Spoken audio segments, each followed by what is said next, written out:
حضرت معاذ رضی اللہ تعالیٰ عنہ سے روایت ہے کہ رسول اللہ صلی اللہ علیہ وسلم نے ارشاد فرمایا،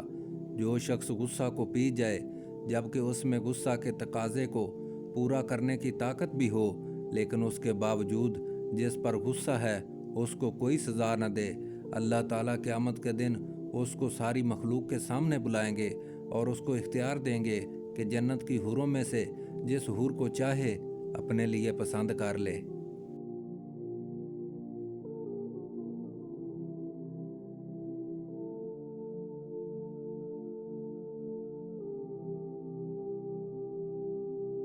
حضرت عبداللہ بن عمر رضی اللہ تعالیٰ عنہما روایت کرتے ہیں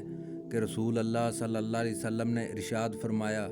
بندہ کسی چیز کا ایسا کوئی گھونٹ نہیں پیتا جو اللہ تعالیٰ کے نزدیک غصے کے گھونٹ پینے سے بہتر ہو، جس کو وہ محض اللہ تعالیٰ کی رضا کے لیے پی جائے۔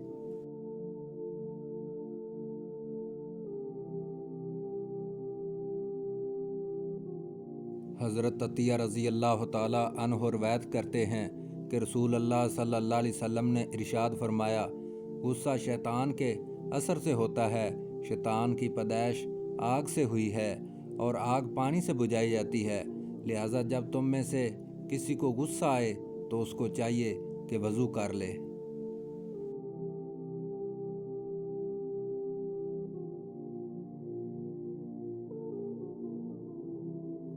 حضرت ابو ذر رضی اللہ تعالیٰ عنہ سے روایت ہے کہ رسول اللہ صلی اللہ علیہ وسلم نے ارشاد فرمایا،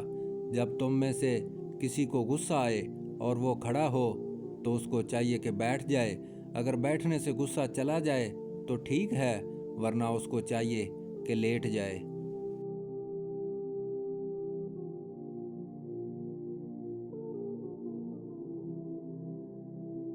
حضرت ابن عباس رضی اللہ تعالیٰ عنہ سے روایت ہے کہ نبی کریم صلی اللہ علیہ وسلم نے ارشاد فرمایا، لوگوں کو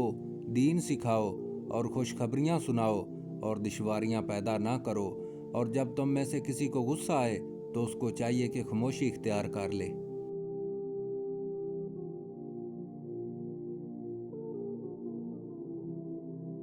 حضرت ابو ہریرہ رضی اللہ تعالیٰ عنہ سے روایت ہے کہ رسول اللہ صلی اللہ علیہ وسلم نے ارشاد فرمایا،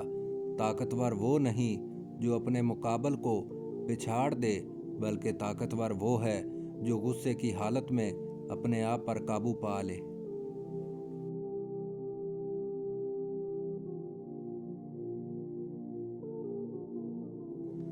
حضرت ابو ہریرہ رضی اللہ تعالیٰ عنہ سے روایت ہے کہ ایک شخص نے نبی کریم صلی اللہ علیہ وسلم سے عرض کیا کہ مجھے کوئی وصیت فرما دیجئے۔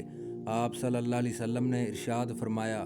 غصہ نہ کیا کرو۔ اس شخص نے اپنی وہی درخواست کئی بار دہرائی، آپ صلی اللہ علیہ وسلم نے ہر مرتبہ یہی ارشاد فرمایا کہ غصہ نہ کیا کرو۔